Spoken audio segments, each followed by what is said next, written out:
memejamkan mata hukum aslinya makruh ketika sholat. Tapi kalau ada sesuatu yang pada akhirnya menyibukkan kita dari sholat, merem itu akhirnya menjadi jalan terakhir mal. Tapi kalau ada sesuatu yang menyebabkan dia harus memejamkan mata karena ketidakmampuan untuk khusyuk, karena melihat sesuatu yang membuat dia sibuk melihat itu, maka memejamkan mata hukumnya menjadi boleh. Termasuk yang makruh adalah menyingsingkan tasmirul kam, menyingsingkan lengan baju sampai melebihi sikut. Kalau pendek-pendek sekalian, kalau harus dilipat, menyingsingkan itu apa ya? Tasmir itu melingkis ya, melipat ya, melipat. Kalau harus melipat jangan sampai melebihi siku. Loh, Ustadz itu masa ini bukan masalah boleh atau tidak boleh. Kalau ditanya hukumnya boleh, boleh. Kalau kita berbicara hukum boleh, hukumnya apa? Boleh. Cuma kita sekarang sedang membahas mana yang makruh dan mana yang tidak makruh. Yang makruh itu kalau dilipat sampai ini hukumnya menjadi makruh ketika sholat. Ketika sholat. Artinya kalau memang kita makainya pendek sekalian, tapi jangan dilipat. Kalau harus dilipat, jangan melebihi siku. Kalau harus dilipat, jangan melebihi siku. Ini juga bagi saya pribadi, ini materi baru. Saya mendapatkannya juga belum lama, artinya belum genap 2 tahun saya dapat materi ini. Belum genap 2 tahun saya mendapatkan materi ini. Terlambat betul ya. Ya mungkin kurang serius membaca, begitu baca ya rada kaget pertama kali itu. Loh, makruh juga ternyata begitu ya. Wallahu a'lam bishawab. Alasan makruhnya itu bahasa di dalam kitab yang saya baca ini, di kitab ini, limunafatihi al-adaba wal kamal, karena terkesan menghilangkan adab. Terkesan ketika sholat begitu itu tidak beradab. Ini kan kesannya kalau gini itu kan rada gaya gitu.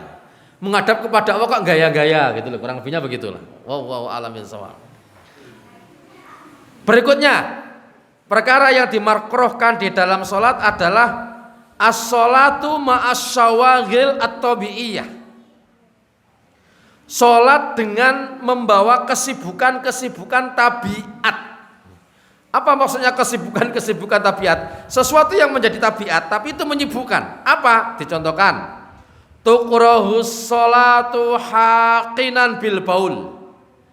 Makruh hukumnya sholat sambil menahan kencing. Ini tabiat ini, kencing itu kan tabiat. Jadi hukumnya makruh sholat sambil menahan kencing. Saya pernah membaca wallahu a'lam bishawab, menjadi tidak makruh kalau sebentar lagi selesai sudah tahiyat akhir kok ada rasa pengen kencing. Nah, menahannya itu menjadi tidak masalah. Saya pernah membaca begitu. Wallahu a'lam bishawab. Walaupun secara umumnya ya makruh hukumnya.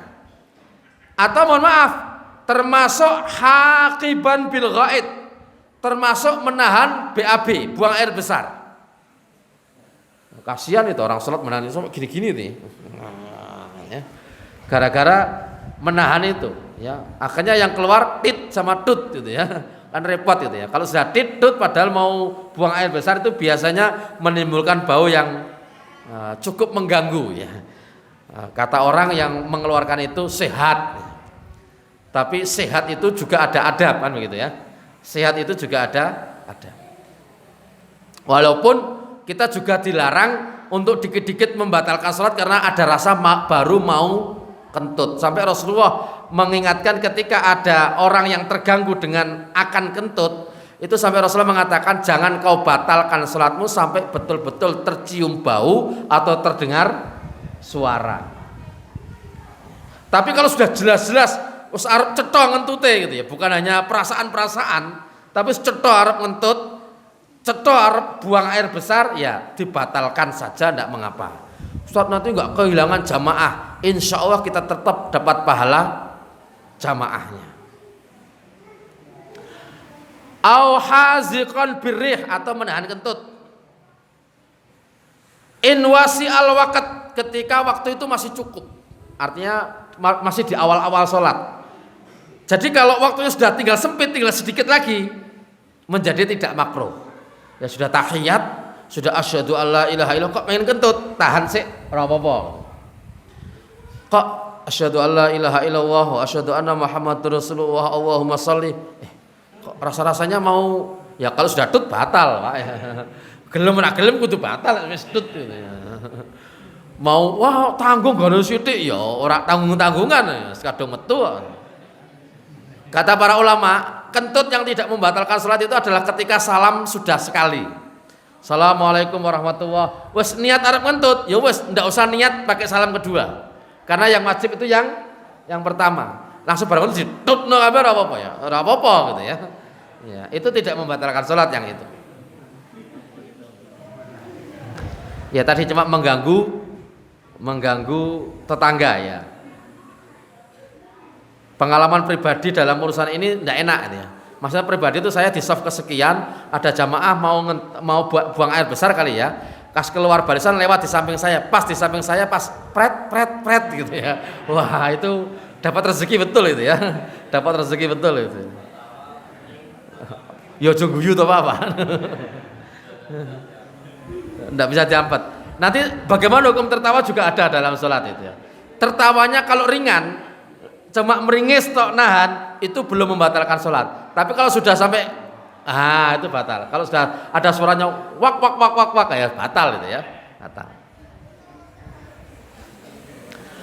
Au ma'atu qanit ta'am au bihadratihi, atau dia sholat sementara makanan sudah dihidangkan, perutnya lapar, makanan dihidangkan, pas komat milih ndi mangan sik komat sik, wah aku wong Islam apik kudune sholat sik. Ya kalau Anda bisa menahan lapar dan tidak kepikiran makanannya, tidak apa-apa. Tapi kalau nanti Anda yakin akan kepikiran makanan, apalagi nanti aku sholate kok dikirku kurang cepet sithik, entek ambek anak-anak, entek ambek sing liyane, jadi ndak konsentrasi sholatnya. Ya, kata para ulama, ambil dulu makanan itu, makan secukupnya, baru setelah itu berangkat sholat. Makruh hukumnya kita sholat sambil mikir bayangkan makanannya yang sudah ada. Kalau bayangkan makanan ndak ada, ya itu karepmu ya. Itu urusan masalah khusyuk tidak khusyuk. Tapi kalau makanan sudah bihadratihi, sudah dihidangkan, ya sudah. Maka termasuk ketika kita makan dengar qomat, maka sunnahnya adalah menyelesaikan makan. Tapi jangan malah nambah gitu maksudnya. Itu beda lagi kalau urusannya. Tapi menyelesaikan makan yang kita ambil, kita segera selesaikan, jangan nambah lagi gitu ya. Nambah nanti setelah selesai salat.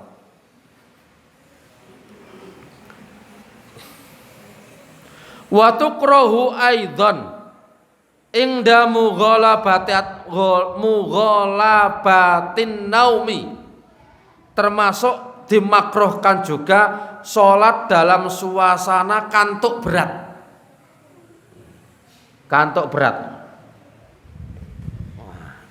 Ini sholatnya hukumnya menjadi makruh. Cuma ya kalau kita beralasan nanti makruh terus jadi nggak sholat subuh nanti ya. Wah cek ngantuk ya, wah sholatnya kan makruh malah orang sholat ya. Lagi-lagi iman yang berbicara ya.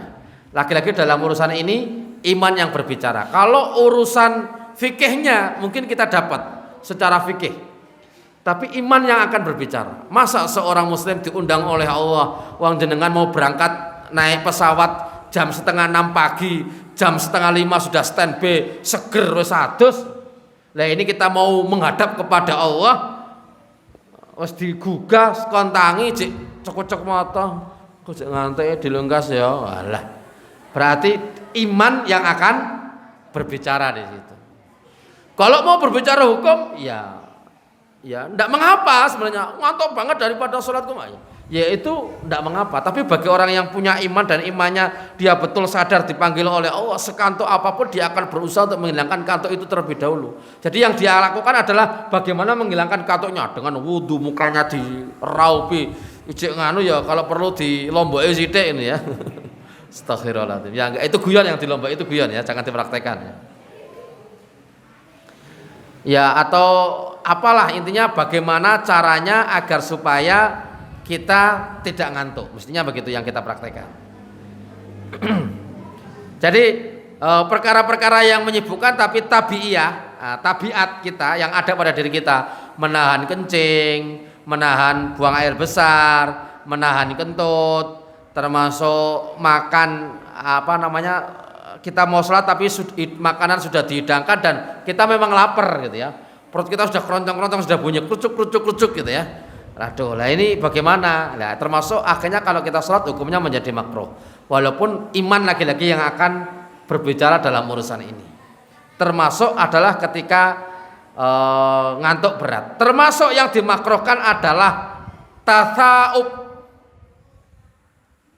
Li'annahu minat takassuli wasyaiton. Tasawuf itu artinya angop. Angop itu bahasa Indonesianya apa ya? Menguap ketika sholat itu hukumnya makruh. Maka kalau terpaksa harus menguap itu kita sambil tahan. Itu adalah cara kita agar tidak melakukan perbuatan makruh urusan menguap ketika sholat. Ditahan. Kalau terpaksa kita nggak kuat, kalau tanpa ada bantuan harus dibantu. Bantunya pakai apa? Pakai tangan. Berarti menutup mulut karena ada kebutuhan. Itu hukumnya menjadi tidak makruh. Kalau tidak ada kebutuhan hukumnya makruh. Bahkan mohon maaf, seorang wanita yang kehidupan sehari-harinya ketika keluar rumah pakai niqab, pakai cadar kalau hari ini ya, itu ketika dia sholat itu tetap sunnahnya adalah membuka niqabnya, membuka cadarnya, kecuali bagi mereka yang menjaga itu dan dia sholat di tempat umum yang diperkirakan banyak laki-laki yang lewat, maka hukum menutupnya menjadi tidak makruh. Tapi kalau tempat khusus di tempat putri, tidak ada laki-laki yang lewat, menutup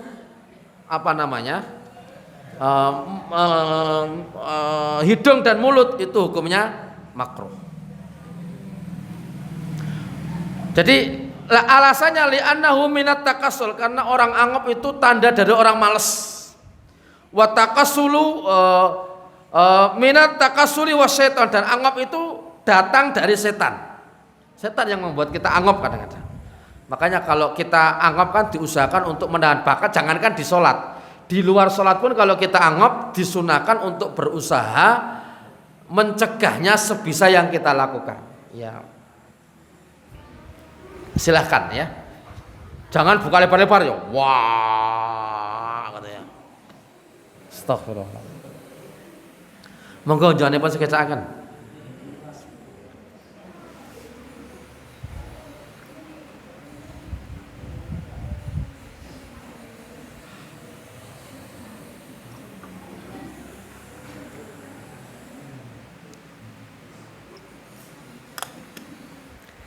Dalilnya hadis yang diriwayatkan oleh Imam Bukhari dan Imam Muslim.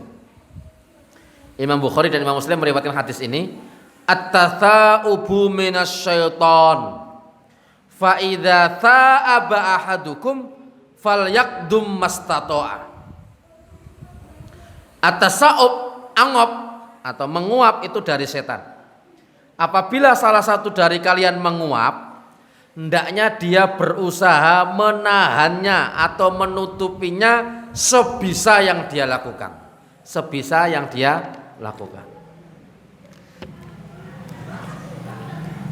Berikutnya as-sadlu.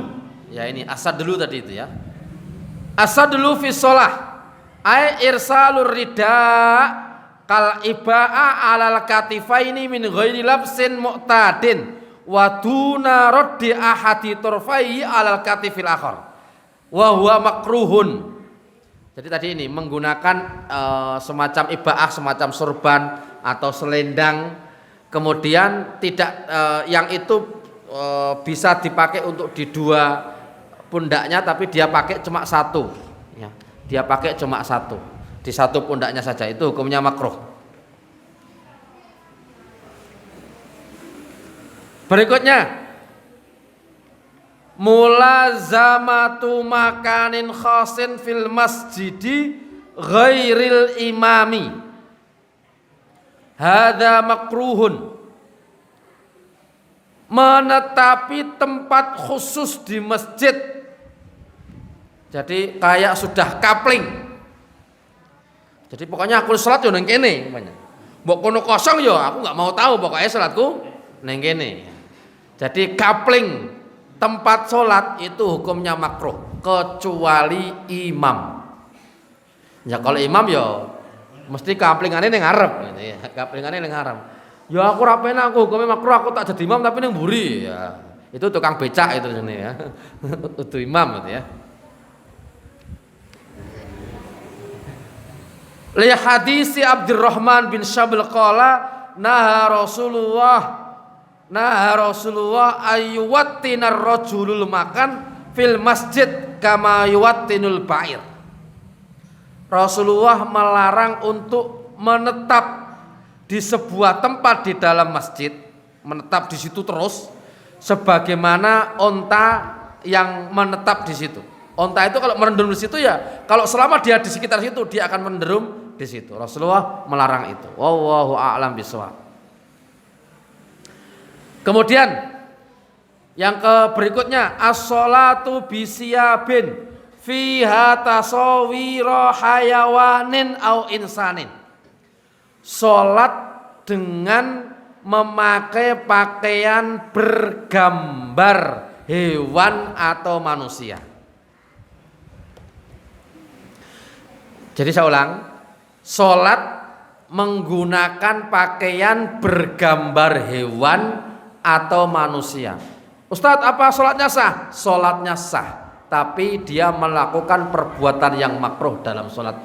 Dimanapun letak gambarnya. Kalau urusan ini, kalau tulisan, hiasan itu dianggap mengganggu, itu kalau letaknya di belakang. Tapi kalau masalah gambar hewan dan gambar manusia, dimanapun letaknya hukumnya makruh. Apalagi ning mburi. Aku kodok, sing maca berarti kaya aku. Nah, ane gambare kodok nan. Ya jelas itu hukumnya makruh ya. Bahkan Rasulullah bersabda an Abi Thalhah qolat, dari sahabat Abu Thalhah, dia berkata sami itu Rasulullah yaqul, saya mendengar Rasulullah SAW bersabda, la tadkhulul malaikatu baitan fihi kalbun wala suratun. Malaikat tidak akan masuk ke dalam rumah yang di dalamnya, mohon maaf, ada anjing dan ada gambar. Saya baca keterangan gambar ini bukan semua gambar, tapi gambar makhluk hidup, hewan atau manusia keterangannya. Wa tukrahu sholatu li wajhi insanin au timsalin au ilanarin au suratin mujassamatin au imra'atin tusalli. Dimakruhkan untuk sholat menghadap kepada patung, menghadap kepada api. Jadi kalau ini saya ingatkan ya, termasuk kalau menaruh lilin itu jangan pas kita di depan, kita rukuk, sujud, kemudian depannya sedikit. Ya, kalau pas lampu mati itu ya.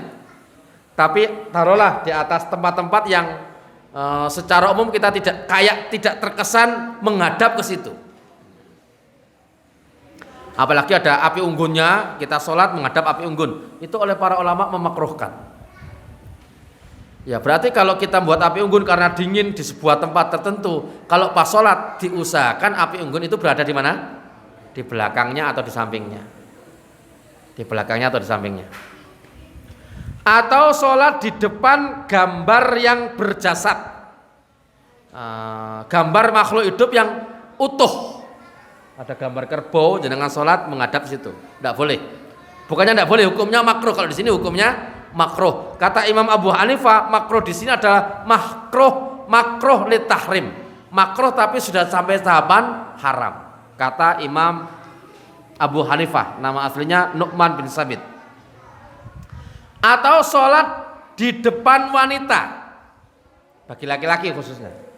Jadi wanita di depannya sholat, kemudian Anda di belakangnya. Hukumnya apa? Makruh. Ada pengecualian, wallahu a'lam bishawab, itu di Masjidil Haram ketika sedang tawaf dan atau yang ada kebutuhan-kebutuhan yang mendesak, itu menjadi beda hukumnya. Beda hukumnya. Tapi kalau di luar sana hukumnya makruh. Jadi makanya di sini saya sampaikan sholatnya wanita itu ya di belakangnya laki-laki paling ideal. Antum ditaruh di sana, tapi di situ dipakai sholat enggak? Di atas itu dipakai sholat betul? Kalau pas darurat ya, pas kentekan soft. Saya sarankan begitu karena semakin dekat dengan wanita hukumnya semakin secara hukum tempat yang paling baik adalah tempat yang paling jauh dari wanita ketika sholat. Maka softnya perempuan itu biasanya dari belakang. Nanti kalau belakang penuh baru ngisi depannya. Kalau laki-laki dari depan baru ngisi belakangnya.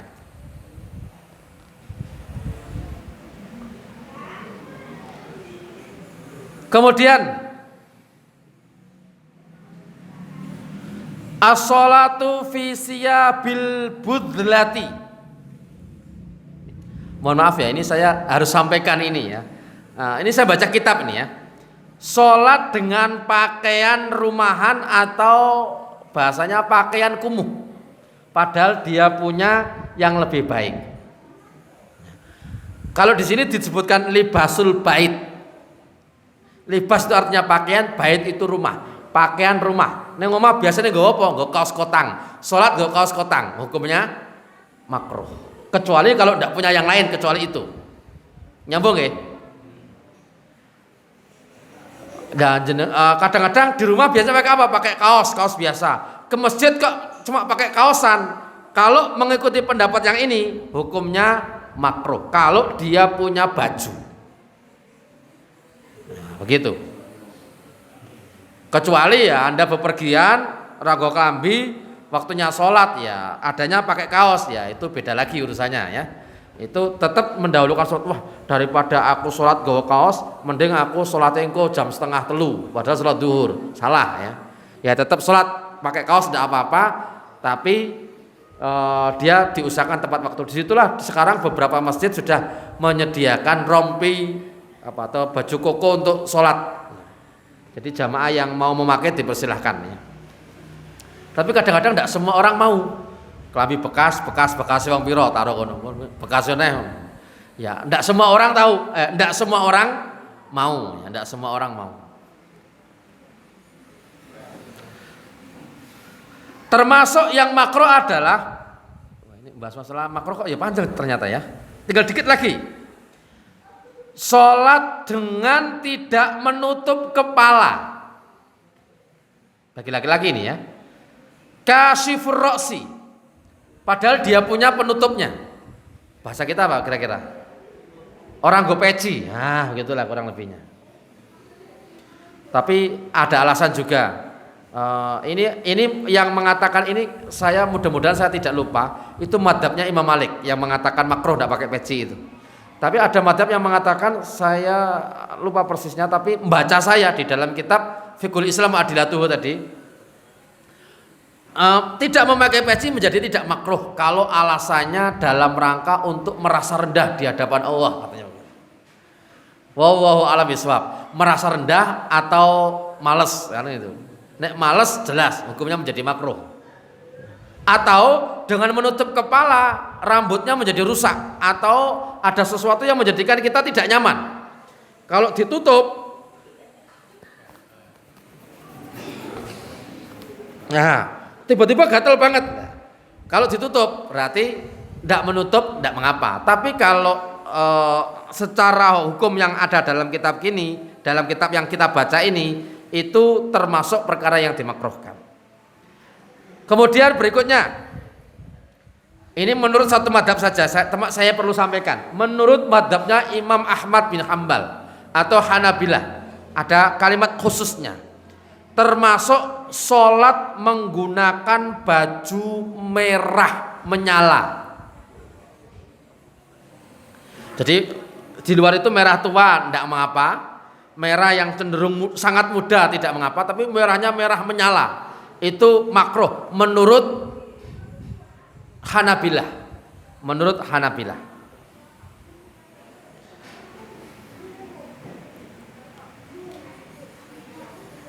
Sholatu fi thawbil ahmar, bahasanya gitu ya.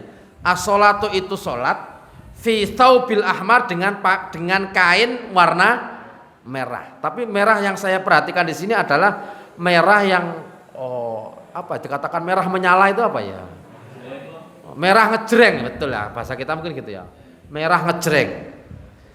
Adapun yang merah tua, merah hati itu sudah tidak dianggap merah lagi.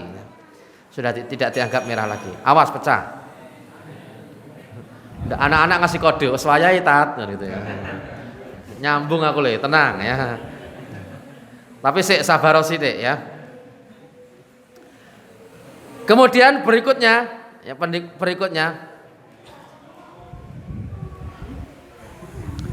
termasuk makruh adalah sholat menggunakan pakaian yang hanya menutup aurat tak. Apa ya? Kalau saya terangkan enaknya gimana ya? Sholat hanya menggunakan pakaian, mohon maaf, di bawah lutut sedikit, di atas pusar sedikit. Kan aurat laki-laki kan di situ. Ya. Sholatnya pakai gitu. Ya belutir jarine wong Jepara. Sholatnya betul mudeng loh. Ya, jadi tidak pakai baju, cuma pakai sarungan tok. Termasuk yang saya pernah baca, sarungan tok, pakai izar tok, tanpa pakaian yang lain, walaupun agak diataskan, itu hukumnya juga makruh. Tapi sholatnya sah. Itu biasanya orang-orang malas pas di rumah, gitu ya. Ya, awalnya sholat. Wallahu a'lam bissawab. Terakhir yang dimakruhkan, kalau nanti mungkin ada pembahasan yang terlewatkan perkara-perkara makruh mungkin masih ada karena banyak. Kalau di sini disebutkan secara angka itu 19, itu pun gabungan dari ada satu angka yang menceritakan beberapa perkara yang makruh. Termasuk perkara makruh yang terakhir beliau tulis adalah menggunakan lafadz yang tidak sesuai pada tempatnya. Orang mau sujud bacanya apa? Takbir. Dia baca tahmid. Alhamdulillah. Itu di sini hukumnya kalau terbalik-balik hukumnya makruh. Hukumnya makruh. Walaupun kalau di dalam salat yang paling kita kenal ya bacaannya ya takbir sama tasmi' kan gitu. Sami Allahu Akbar sama sami Allahu liman hamidah. Semua gerakan kan itu. Yang terakhir tok sama yang beda yaitu salam ya. Salam. Enggak pakai Allahu Akbar, enggak pakai sami Allahu liman hamidah, tapi langsung salam. Kalau tahmid itu untuk makmum. Maksudnya apa? Kalau makmum, imam bangun dari ruku, imam kan sami Allahu liman hamidah. Makmum tidak membaca sami Allahu liman hamidah, tapi makmum langsung membaca tahmid. Apa bacanya? Rabbana walakal hamd. Demikian yang bisa saya sampaikan pada kesempatan malam hari ini. Untuk perkara-perkara yang makruh selesai. Masih ada 2 menit, kalau ada yang ditanyakan kami persilakan. Silakan. Di depannya ada cermin.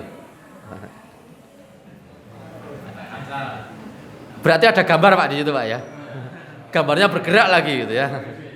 Ya, saya merasa itu bagian daripada perkara makruh. Walaupun secara kalimat persisnya yang di dalam kitab saya belum membacanya. Jadi secara jujur saya belum membaca apakah sholat di depan cermin itu adalah makruh atau tidak. Tapi secara faktanya kan yang makruh itu di depannya ada gambar. Nah, padahal ketika dia sholat di depannya cermin itu ada gambarnya dirinya. Berarti kan masuk ke arah situ. Cuma kalau itu kan cuma perkiraannya Ustadz. Tapi kalau secara pastinya ada nggak kalimat atau kitab atau ulama yang mengatakan secara langsung? Ya ngapunten, kalau dereng mendalami masalah percerminan tadi itu. Sama.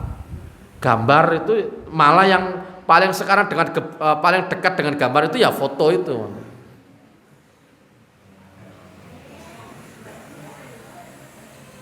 Yang lain silakan.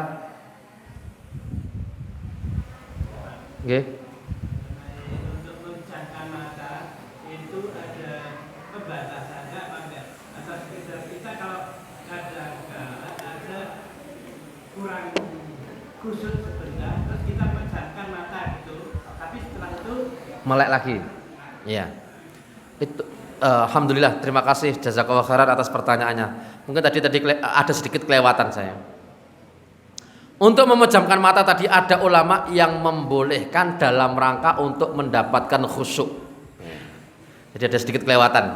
Ada yang membolehkan bagi mereka yang tidak bisa khusyuk kecuali harus merem.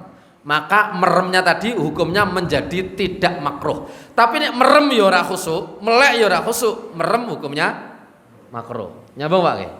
Tapi kalau dia merem itu niatnya ben iso khusyuk, ada sebagian ulama, Imam Syafi'i, mudah-mudahan saya tidak keliru itu ya, Syafi'iyah yang berpendapat seperti itu. Jadi ketika kita bisanya khusyuk hanya dengan cara memejamkan mata, maka sesekali memejamkan mata atau bahkan memejamkan mata dalam waktu yang cukup panjang itu tidak makruh. Kalau dalam rangka mendapatkan khusyuk. Tapi aslinya kalau kita ya penake merem ben apalah ya. Bukan ben ngantuk ya. Kalau merem itu bukan ngantuk ya. Kalau merem itu turu ya gitu ya. Wallahu a'lam bishawab.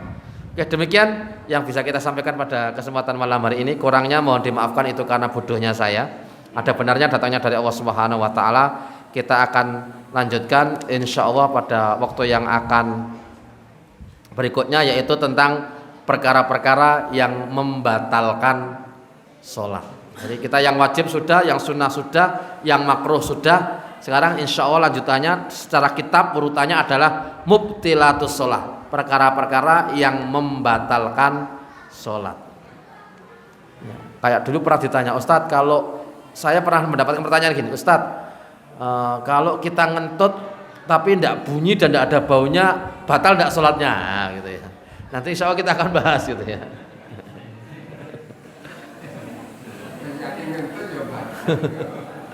Ya kan ada orang tidak paham dan meyakinnya sementing orang mambu ambil orang muni ya. Oke, kita tutup dengan doa kafaratul majelis. Assalamualaikum warahmatullahi wabarakatuh.